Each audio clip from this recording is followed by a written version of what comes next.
Hi Teela Jammers, how are you doing? So today we are talking about how to relearn to love yourself. And the premise for this is knowing that everyone is you. In the sense that when you look at someone, it's not about seeing them as different from you or away from you. We are all connected. So I wanted to talk about this more and the premise of it because I had watched a video from a guy named Tom Kernan, and his channel is called, I believe it's Something Wonderful, Make Me Something Wonderful. You have to correct me, I'll find it.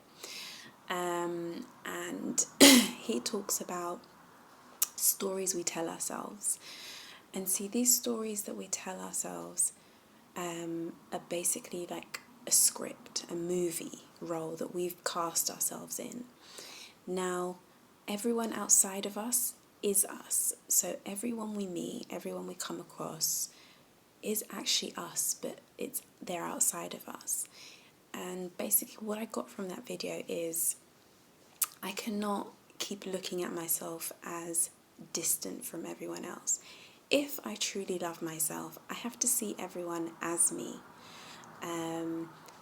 People are battling different things, and so am I. And that's what makes us alike. We are all going through something, and we cannot look at one person and think they've got it bad, oh my gosh. When in actual fact, we might actually have something in common with our battles. And how we learn to love ourselves is through knowing that we are one with the Lord. We are one with the Holy God, the holiest God, the creator of this universe, and he has made us in the image of who? Himself. So through him creating us alike to him, we are alike to each other. We may not be of the same genders, we may not be of the same race, we may not have the same perspectives and opinions. And I say all that to say, when you're loving yourself, it's not about looking at your vices or looking at your flaws.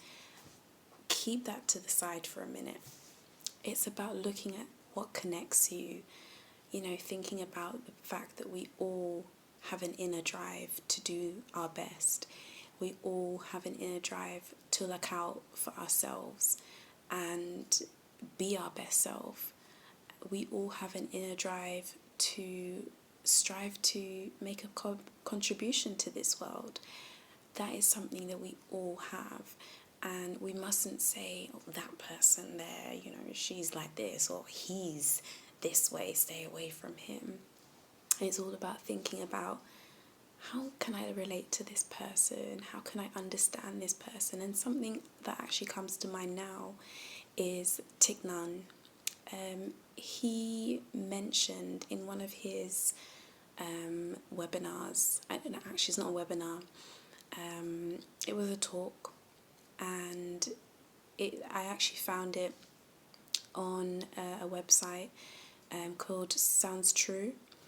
And he talks about the fact that we are extensions of our parents. We are continuations of our parents.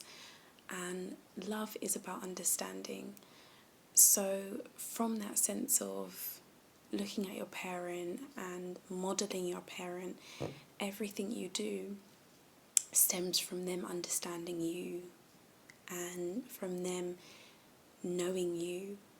And if there's another thing that I want to mention, if you find that your parents not loving you in the way that you should be loved, you go and love yourself the way that you deserve to be loved, and then you'll gravitate to situations, places and people that love you right back. Now, when I said setting flaws and vices to the side, when we relearn to love ourselves and we reach out and we talk to people about whatever we're going through, it's about learning to stay grounded in knowing that yes, I'm being vulnerable, I'm pouring my heart out, and this person may not get it, but I'm here to tell my piece, tell my story.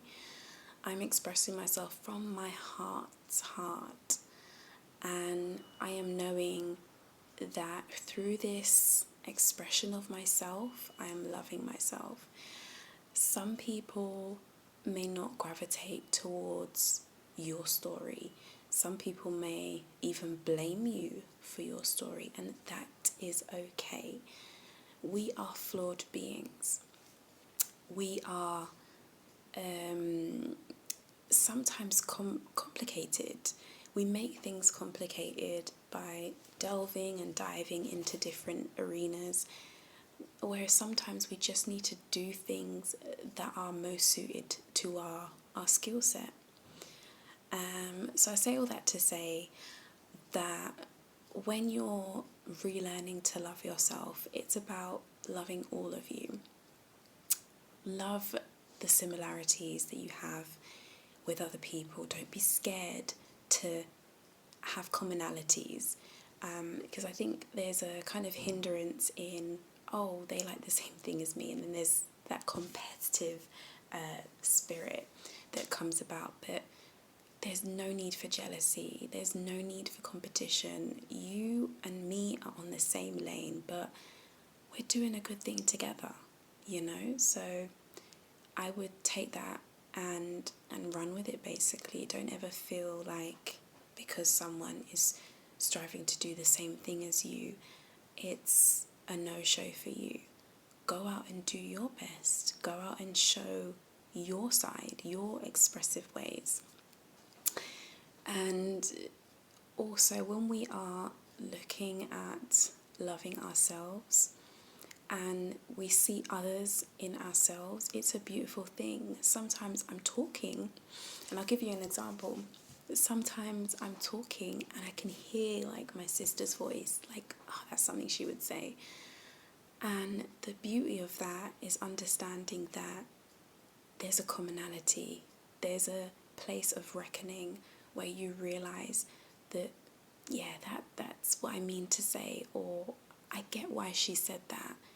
And it kind of feels like you're in tune with each other.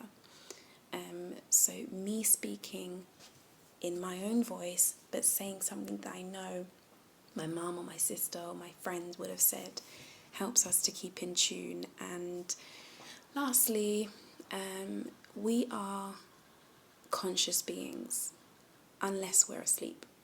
And I'm not talking about the kind of sleep where you go to bed and you go to sleep kind of thing. I'm talking about the kind of sleep where we're not aware of who we truly are.